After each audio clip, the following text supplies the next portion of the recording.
episode 2013. Memories. Memories are precious. Thinking today,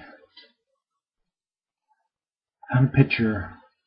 I don't know if you can see that, but I was trying to figure out when it was taken, and I finally noticed that the seashells that my brother and I were holding is when we were in Cancun Mexico.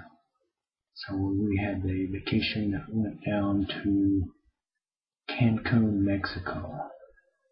And I'm going to say had to be like 80, 81. Because I don't remember being in school, so it had to be after I would have graduated. So when you travel out of the country, I had a profound experience there, walking among the ruins. These are the ruins that the Incas or Aztecs. I don't know. There's a couple of races there, but built and they don't let you climb them anymore. But there's some unique pictures, and they always do these ancient aliens, and they talk about how they're aligned with the stars and different things. I remember my mother was going through a phase with the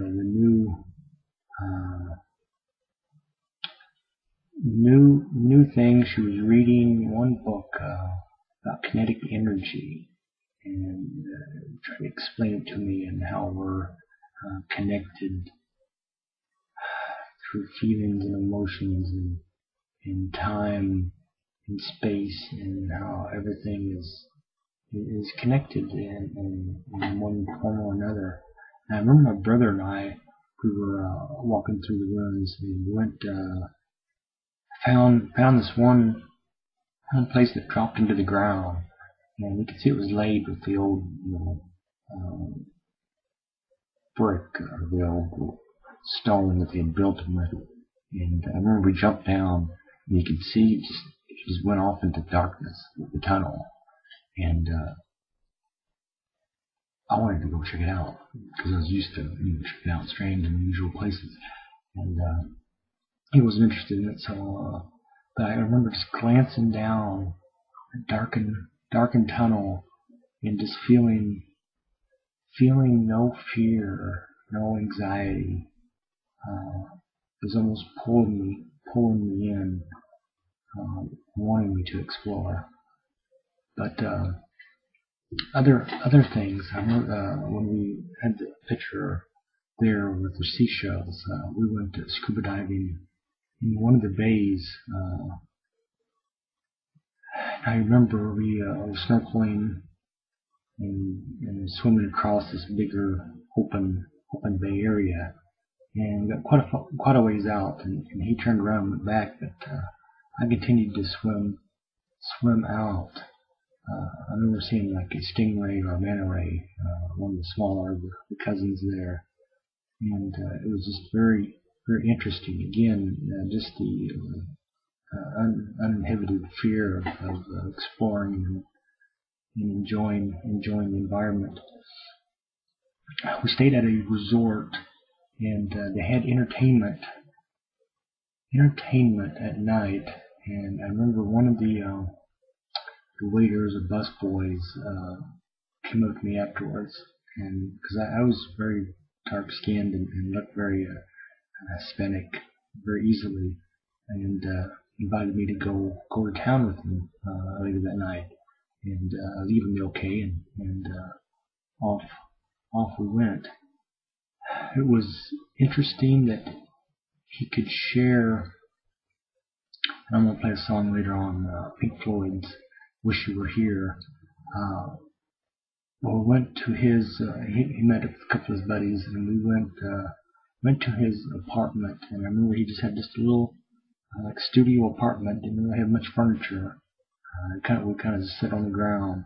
he picked up the acoustic guitar and played Wish You Were Here and sung that. And it was just amazing how music can be international, worldwide, how it can affect us, and we tie into it. It is kind of a cosmic experience.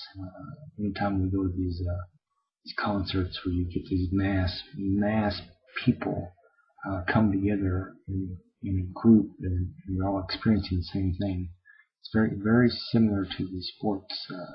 When we go to a sports game, and we have these hundreds and thousands of people that just gather together for a purpose and for experience. I think we've done that as mankind. We've looked back in the Roman Colosseum, how we gather together in one spot and kind of share an experience.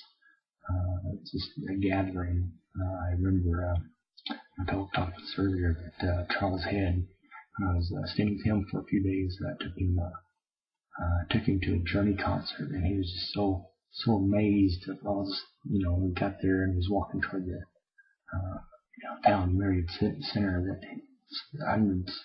hundreds of people was flocking from everywhere, and to be there and experience that was share that with him. It was quite an experience. But to go on vacation like that, travel out of the country and experience people. I remember hopping on the bus. They encouraged us to take the bus and go downtown, and we went down and ate, and the food was just delicious. I loved it. But when I went with this guy, we went to he was going to take me to a dance hall where the younger generation, I guess, was meeting, but he knew that since I was kind of Americano, that I might be a little bit in danger, because there was some ruffians there, and you just don't take kindly to just stepping into their territory. So we swayed from that. He did take me to a bar, and I remember distinctly that there was different tables, and there was a table that had some gay youngsters there, and he offered to introduce me. He said, if you're gay, then I'll be more than happy to introduce you to them over there. And I passed on that. And but it was just very open and liberal. He didn't have any qualms if you were or weren't. After that, we grabbed a bottle of rum and went down to the beach and sat on the beach and drank a bottle of rum.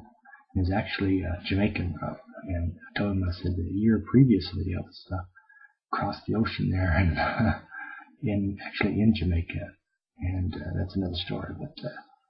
But it was just quite an experience. That whole experience of traveling with family. It was my mother and brother and his new wife Jennifer, and it was just quite an experience to not only seeing the ruins and snorkeling and mingling with, as I say, mingling with the natives.